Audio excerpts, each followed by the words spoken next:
So Max Verstappen says he intends to stay with Red Bull until the end of 2028, which in any other season probably wouldn't be news. Driver intends to see out contract he signed with the team, but we know there's been doubts and we know that there's been that speculation that he might be trying to force a move to Mercedes. That Mercedes story really seems to have died a little bit since the Saudi Arabian Grand Prix. There was kind of a 24-hour spell when it did seem, maybe not more likely than not, but it seemed more likely than it's ever seemed that Max Verstappen was going to leave Mercedes. That's kind of dissipated in the 2 weeks since then. Max Verstappen, more than anyone else on the grid, is just a guy who wants to turn up at race weekends, drive fast, win races. And at Red Bull, he has that chance to do that. At Mercedes right now, they seem to have lost their way a little bit in the last couple of seasons in terms of car development. I don't think he's going to get that, certainly not in the short-term future.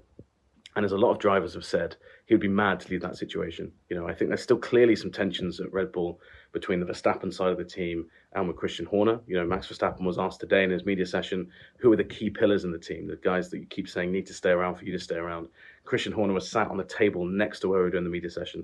Max just said there's lots of people. He could have easily named Christian Horner and he didn't. But I think what is telling and what is clear from this situation is nothing solves tensions or hides tensions at a team like winning. And at the moment, Red Bull are winning races. And ultimately, that is such a difficult situation to walk away from.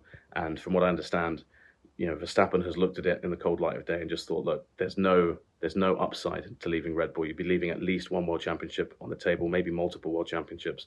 And there's no guarantee Mercedes win in 2026 either. You'd be taking a huge gamble.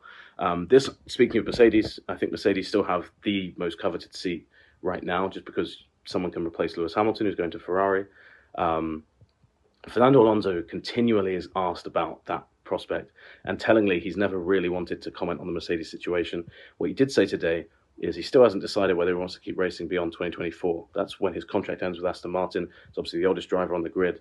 He's been around for 2 decades, in Formula One. It's been an unbelievable career. But he said when he does decide, if that decision is he wants to stay in Formula One, the first office he will go to will be the Aston Martin office of Lawrence Stroll. He won't go to Toto Wolff. He won't go to Christian Horner. Now, maybe people watching this might not believe that, knowing Fernando Alonso. But I do think there is a real sense of loyalty there to that team, given that they extended his Formula One career.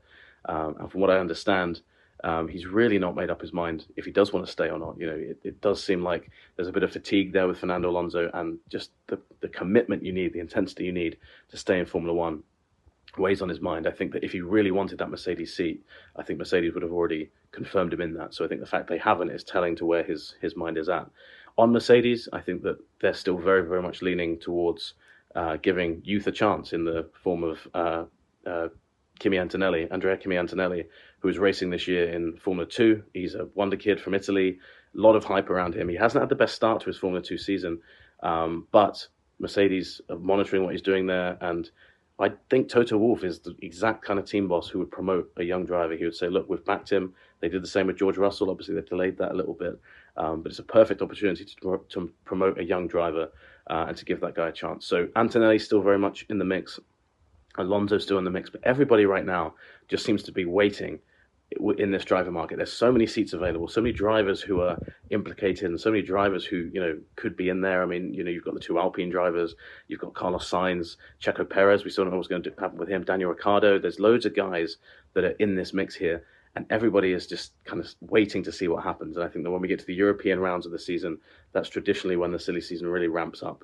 So for now, we're all on tenterhooks. But what we do know, or at least what we think we know, because there's been a pretty crazy Formula One season, it's been pretty difficult to make accurate predictions, is Max Verstappen is staying put with Red Bull for the foreseeable future. I mean, until 2028, but who knows? Something could happen down the line that makes him change his mind again. But as of today, Max Verstappen is still very much focused on winning championships and doing so with his Red Bull team. Thanks so much for watching ESPN on YouTube. And for more sports highlights and analysis, be sure to download the ESPN app. And for premium content and live streaming, subscribe to ESPN Plus.